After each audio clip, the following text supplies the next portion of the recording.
Welcome back. Julie Daniluk, the author of Meals That Heal Inflammation, a registered dietitian, nutritionist, here with us today. Thanks so much for being here. Yeah, it's fantastic to be here and to share this. Well, and welcome. I know Vancouver's not your hometown, so we thought we'd throw some snow around for Yeah, you exactly. today. It reminds me of Toronto. It's good. For sure. Okay, well, Julie, first of all, let's start with why inflammation. What does inflammation mean? Sure. Well, it means that your body is having an assault of some kind, whether it be injury.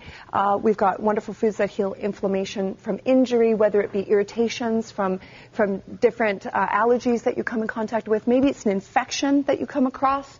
These wonderful cornucopia of veggies and fruit. We want you to eat 7 to 10 a day. Mm-hmm. And it's so hard for people to get that in. So in Meals That Heal Inflammation, I try to make it easy with those 120 recipes that are delicious but super fast, under 10 minutes, mm-hmm. so that you can get the foods that you need to really turn this inflammation around, to really heal any infection that's lurking or hiding out in the body, and to really address allergies, because it's a major issue with inflammation. Now, we hear a lot these days about allergies. Mm-hmm. Many more people, it seems, are allergic to many more things than they ever used to be. Yeah. Is that because of what we eat, or should we be eating things to stop the allergies? Yeah, well, it can come both ways. So the environment that we're living in is making us a little more sensitive, so our immune system's on red alert. Right. And the foods that we're eating, unfortunately, are so stripped of nutrition that it's sort of like using your credit card. You're borrowing from the bank of nutrients that your body has until you're so depleted. And that's what this diet is wonderful. Meals That Heal really shows you how to put those nutrients back into your bank account so that you have the boundless energy that you had when you were a kid. You know, super energetic and super excited, for sure. Now, I know a lot of people will think, oh, overwhelming, right? Like so many different vegetables. How do I know, which does what? So what are the basic ones that right off the top, kind of the red alert you talked about that we should be avoiding? Well, really the white flour and the white sugar are at the very top of the list. If you have any sort of allergy, we have to identify that. So in the book, I've got a wonderful chart in the center that really identifies the red list of foods that are problematic, then the yellow list that might be allergy foods that you might want to check in and avoid, and then the green light foods, this huge basket cornucopia to really focus on.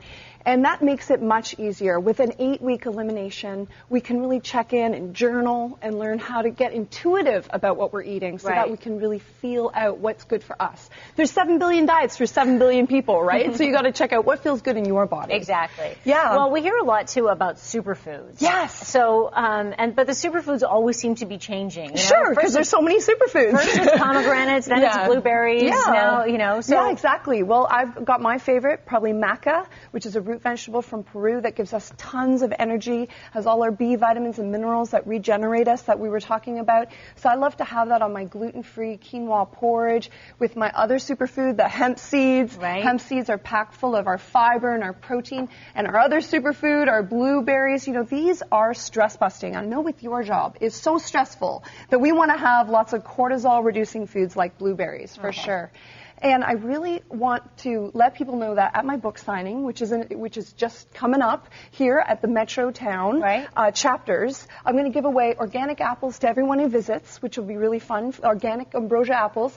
And I've also got a great, wonderful interactive workshop Monday night at the Canby Whole Foods at 7 p.m. So I'd love for people to get into this stuff, really have an hour to interact. You're very energetic. I love it. Okay, cool. So when you're talking about meal solutions and recipes, explain a little bit about how you break them down in the book. Yeah, sure. So the book has a really great guide.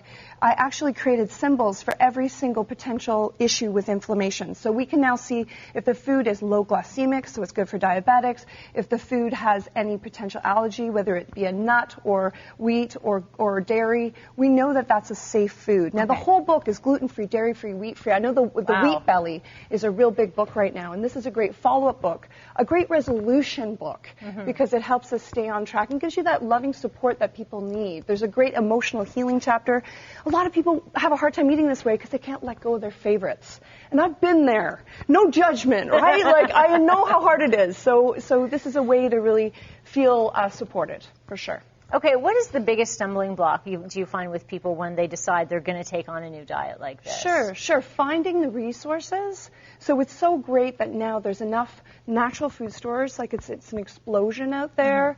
And if you really check in with a lot of the nutritionists that work in these stores, they can hold your hand through that experience. So if you come in armed with a good guide and then really have someone to show you where these amazing products are, where's the rolled quinoa, where's the rice tortilla that will substitute the junky bagel that most people are eating, right? It's finding the substitution so that you don't feel deprived, that you have fun. That's really important, right? So that this is not just a diet, it's a live it. Right. We're moving towards a live it so that this is a lifestyle shift we can do forever. Okay. Thanks so much for coming in, Julie. Thank you. Wow, I feel like I should be bouncing around with you. I'm going to eat some of this. Well, maybe we can gift you some fish oil there. So we want to make sure everybody knows you're going to be at Whole Foods on Monday night at 7 o'clock signing some books, and that's Whole Foods at 8th and Canby. And you also mentioned that you're going to be at Chapters at Metrotown. Chapters, yes. Today? Yeah, today. And then I'll be going to Whole Foods as well. Okay. So we've got lots of great book signing opportunities Super. today. Well, thank you much. Thank you very much for awesome. coming in. It was great to meet you. Great. Okay. We are going to check in with Westland, find out if there's more snow in your forecast coming up next.